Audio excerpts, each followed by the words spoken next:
Hello दोस्तों and welcome to Nimbus learning platform powered by Engineers Academy. जैसे कि आप मेरे पीछे स्क्रीन पे देख सकते हैं, एक हाल ही में रिक्रूटमेंट नोटिफिकेशन जारी हुआ है Rajasthan state pollution control board की तरफ से, जिसमें रिक्रूटमेंट आया है लॉ ऑफिसर का, जूनियर साइंटिफिक ऑफिसर का और जूनियर एनवायरमेंटल इंजीनियर का। तो चलिए आइए देखते हैं क्या है इस रिक्रूटमेंट के कंप्लीट प्रोसीजर, कब तक अप्लाई कर सकते हैं, कौन कौन अप्लाई कर सकते हैं और बाकी की सारी डिटेल्स।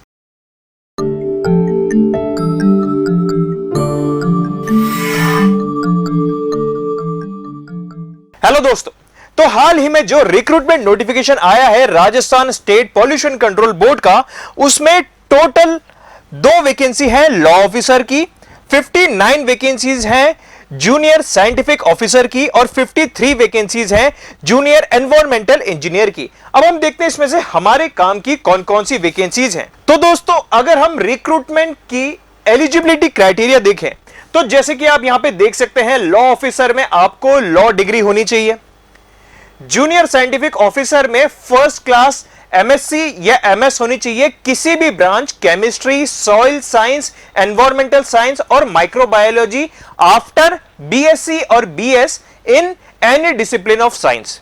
उसी के साथ साथ और हम बात करें जूनियर एनवायरमेंटल इंजीनियर की, तो यहां पे क्वालिफिकेशन में आपको एमटेक और बीटेक दोनों चाहिए। एमटेक होनी चाहिए आपकी एनवायरमेंटल इंजीनियरिंग में और बीटेक होनी चाहिए या तो बायोटेक्नोलॉजी में या केमिकल इंजीनियरिंग या सिविल इंजीनियरिंग या माइनिंग इंजीनियरिंग या एनवायरमेंटल या टेक्सटाइल इंजीनियरिंग में। केवल इन्हीं फील्ड्स में, इन्हीं डिसिप्लिन में आपका बीटेक हो और एमटेक एनवायरमेंटल में हो तो ही आप जूनियर एनवायरमेंटल इंजीनियरिंग में अप्लाई कर सकते हैं। ठीक है, साथ ही साथ ये ऑब्वियस है कि यहां पे आपका मिनिमम एग्रीगेट 60% एंड अबव रहना चाहिए। और अगर आपके कॉलेज में सीजीपीए सिस्टम चलता है तो उस सीजीपीए को जब आप परसेंटेज में कन्वर्ट करेंगे तो वो 60% एंड अबव एग्रीगेट होगा, तो ही आप एलिजिबल है यहां पे अप्लाई करने के लिए। इसके अलावा हम बात करें यहां पे एज लिमिट की, तो दोस्तों एज लिमिट 1 जनवरी 2024 को आप मिनिमम 18 साल और मैक्सिमम 40 साल होने चाहिए। 18 to 40 इयर्स आपकी एज लिमिट होनी चाहिए, इसी के अंदर होना चाहिए और ये काउंट की जाएगी 1 जनवरी 2024 से। अब हम यहां पे देखते हैं कि इसमें सिलेक्शन किस बेसिस पे होगा। तो इसका सिलेक्शन मतलब कि चयन प्रक्रिया अगर आप देखें तो इसका चयन प्रक्रिया एक अलग से सेपरेट ऑनलाइन आयोजित एग्जाम होने वाला है। मतलब एक ऑनलाइन सेपरेट एग्जाम होगा, computer based test CBT exam होगा। उस बेसिस पे, उस एग्जाम के रिजल्ट के बेसिस पे आपको शॉर्टलिस्ट किया जाएगा, जिसके बाद आपके डॉक्यूमेंट वेरिफिकेशन स्टेज होगी और उसके बाद फाइनल मेरिट लिस्ट रिलीज होगी। अब इसमें अप्लाई कैसे करना है? अप्लाई करने की डेट है 18 अक्टूबर से लेकर 17 नवंबर तक रात को 12 बजे। मतलब 18 अक्टूबर से 17 नवंबर तक आप यहां पे अप्लाई कर सकते हैं। और अप्लाई करने का लिंक भी ये आप देख सकते हैं environment.rajasthan.gov.in/RPCB, Rajasthan pollution control board, आरपीसीबी।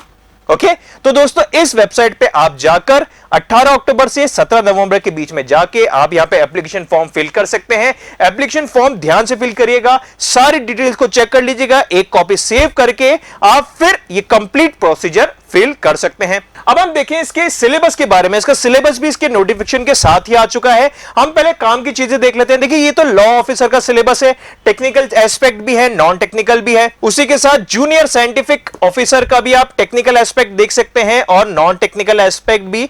और अब हम देखते हैं जूनियर एनवायरमेंटल इंजीनियर, जो हमारे काम की चीजें यहां पे सिलेबस और एग्जामिनेशन स्कीम।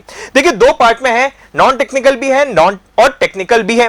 पार्ट ए में जैसे कि आप देख सकते हैं एनवायरमेंटल का जीके आएगा। इसमें अलग अलग टॉपिक जैसे कि नेशनल इंटरनेशनल इवेंट्स हो गए, नेशनल ग्रीन ट्रिब्यूनल हो गए, एनवायरमेंट के अलग अलग प्रोसेसेस हो गए। इस तरीके से डिटेल्ड सिलेबस यहां पे गिवन है कि क्या क्या टॉपिक्स किन किन जगहों से आने की संभावना है।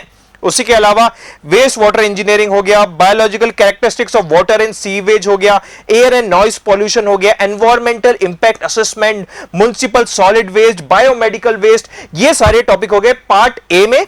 और पार्ट बी में आएगा आपका general knowledge with special reference to history, art, culture, tradition, literature, heritage and geography of Rajasthan. मतलब पार्ट बी में राजस्थान का जीके आएगा, मतलब राजस्थान का history, geography, arts and culture, heritage, literature etcetera. तो राजस्थान का जीके पार्ट बी में। और पार्ट ए में आएगा आपका जो एनवायरमेंट से रिलेटेड जो टॉपिक्स हमने अभी देखे वो।